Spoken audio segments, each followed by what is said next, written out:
इसके पहले 50 बार मैं लखनऊ जा चुकी थी, पर यह मंदिर मैं कभी नहीं जा पाई।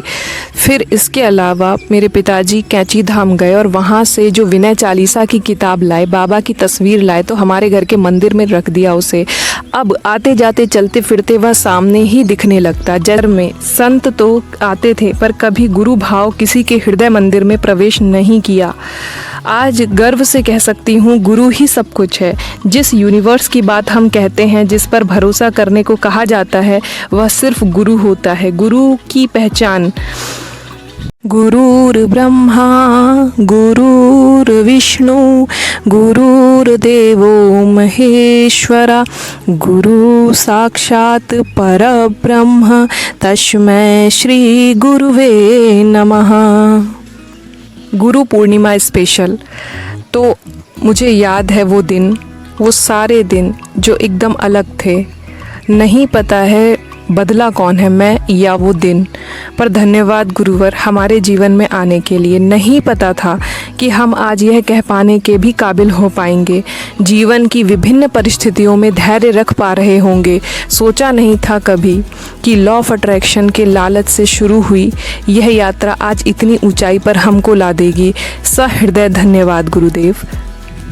पर मैं अत्यंत भाग्यशाली महसूस कर रही हूँ। जिस घर में संत तो आते थे, पर कभी गुरु भाव किसी के हृदय मंदिर में प्रवेश नहीं किया। आज गर्व से कह सकती हूँ, गुरु ही सब कुछ है।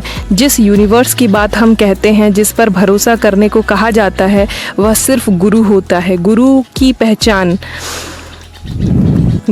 पहचान बता पाना बहुत मुश्किल है, पर जब आपको आपके गुरु का सानिध्य प्राप्त होता है तो आपके हृदय में एक शीतलता का भाव, एक आनंद का भाव उत्पन्न हो जाता है। साथ ही ऐसी परिस्थितियां जो आपके जीवन में बहुत खराब हों, पर फिर भी आप अत्यंत श्रद्धा से युक्त होते हो, एक संतुष्टि, एक गहराई आपके अंदर आ जाती है।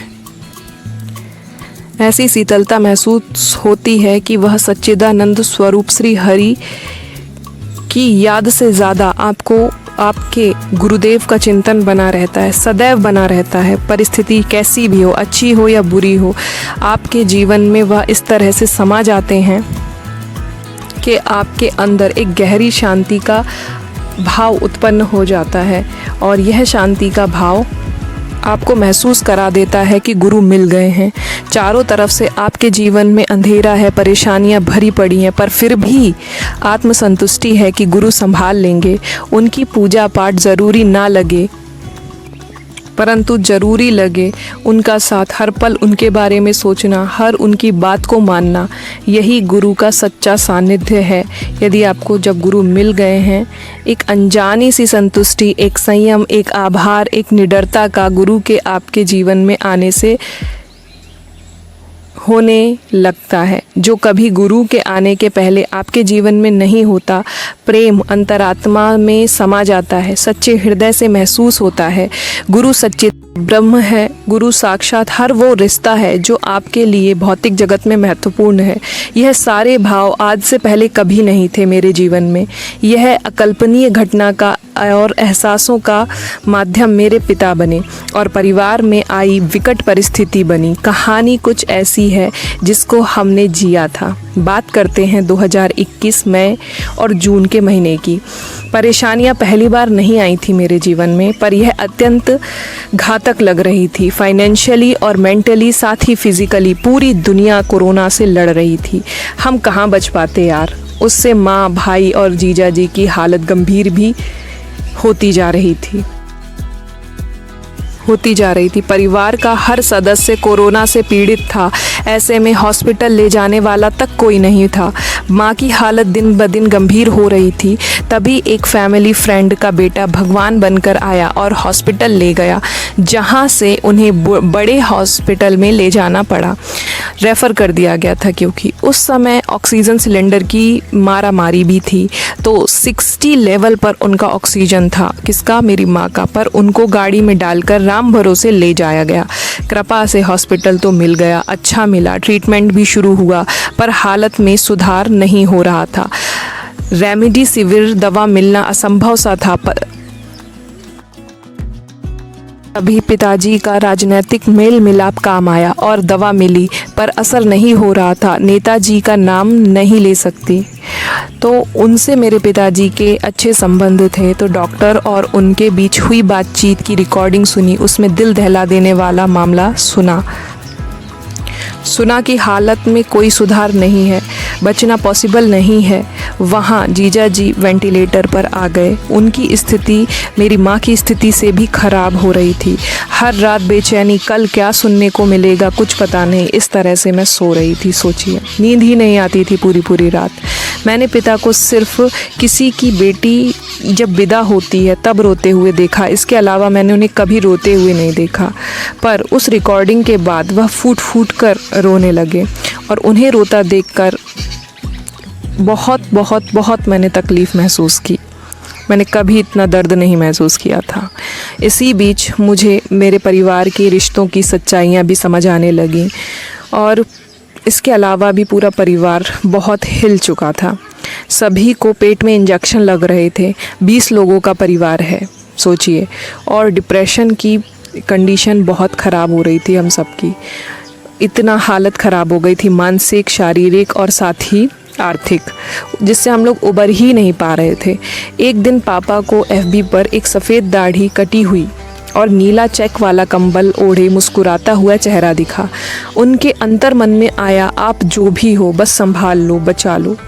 धीरे धीरे उनके बारे में जानकारियाँ मिली, तब पता चला इनका नाम नीम करौली है। तब भी हमको नहीं पता था, बस बातें सुनती थी मैं YouTube पर। जिनको सुनती थी उन्होंने ब्रह्म ऋषि हिमालय में उनकी सत्ताएं वगैरह के बारे में एक सीरीज़ डाली, उसमें नीम करौली बाबा की कथा भी डाली। और जब इनकी तस्वीर मैंने देखना शुरू किया तो कुछ अलग सा महसूस होने लगा।